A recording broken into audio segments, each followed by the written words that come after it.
নমস্কার। আজকে আমি বাসি তরকারি দিয়ে পকোড়া বানাবো। দেখুন, ভালো লাগবে। এঁচোড়টা কালকে হয়েছে, আর এঁচোড়টা দিয়ে আমি কিভাবে পকোড়া করব। কেউ এঁচোড়টা খেতে চাচ্ছে না।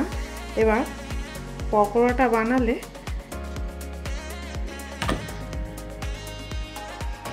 আদা রসুন হাফ চামচ করে নিলাম, পরিমাণ মতন হলুদ, লঙ্কা হাফ চামচ, জিরের গুঁড়ো হাফ চামচ, কোচানো লঙ্কা, যে যেরকম ঝাল খাবেন সেই পরিমাণ বুঝে দেবেন, ধনেপাতা,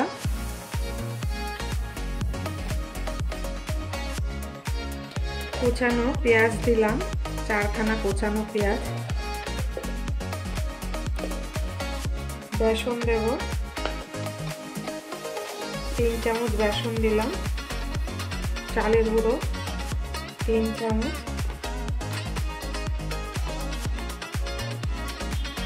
একটু মিষ্টি দিতে হবে, না হলে টেস্ট বাড়বে না।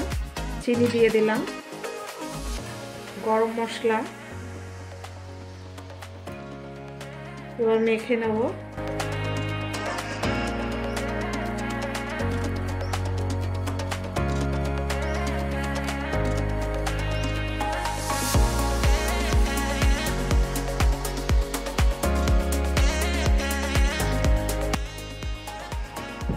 আমি নুন দিলাম না, কেননা তরকারিতে নুন ছিল, ভাজলে পর নুন বেশি হয়ে যাবে। আমি নুনটা দিলাম না,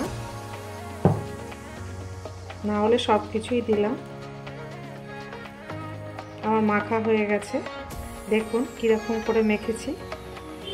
একটু টাইট করে মাখতে হবে, তাহলে পকোড়াটা ভালো হবে। এরকম তরকারি থেকে গেলে বাড়ির লোকরা না বাসি খেতে চায় না। এইভাবে আমি যদি করে দিই সবাই খেয়ে নেবে, কিন্তু এঁচোড়টা কেউ খাবে না।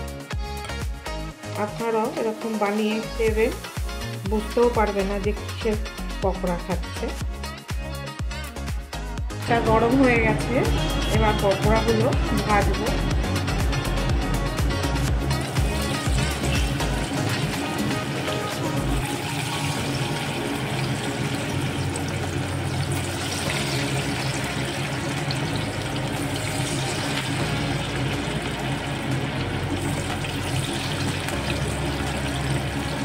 এরকম করে বানিয়ে খেয়ে দেখবেন, খুব ভালো লাগে। বেঁচে গেলে কোনো জিনিস ফেলে দেওয়া খারাপ, যদি নষ্ট না হয়ে যায়।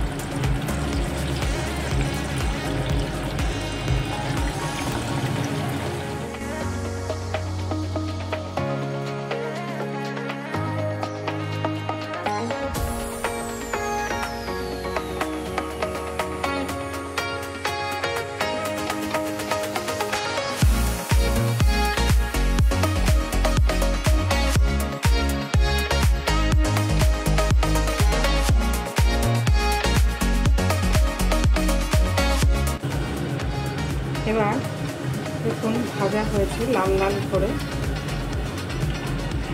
উল্টিয়ে দেবো।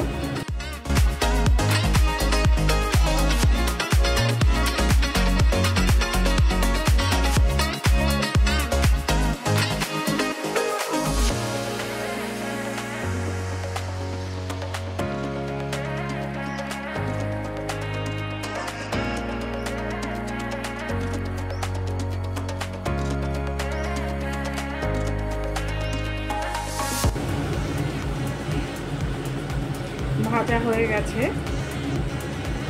উঠিয়ে ফেলব।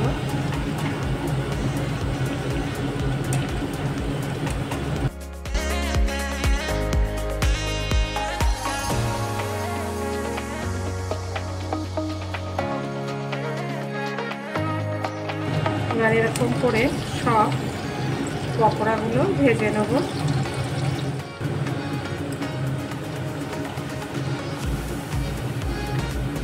সব আমার ভাজা হয়ে গেল।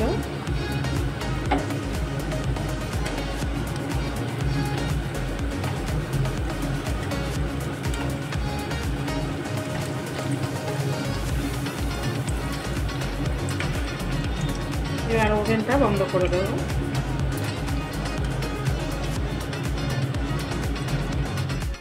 বন্ধুরা, বাসি তরকারি পকোড়া ভাজা রেসিপিটা দেখলে যদি ভালো লেগে থাকে লাইক, শেয়ার, সাবস্ক্রাইব করবেন। পরের দিনের একটা নতুন রেসিপি নিয়ে ফিরে আসব। ভালো থাকুন, সুস্থ থাকুন।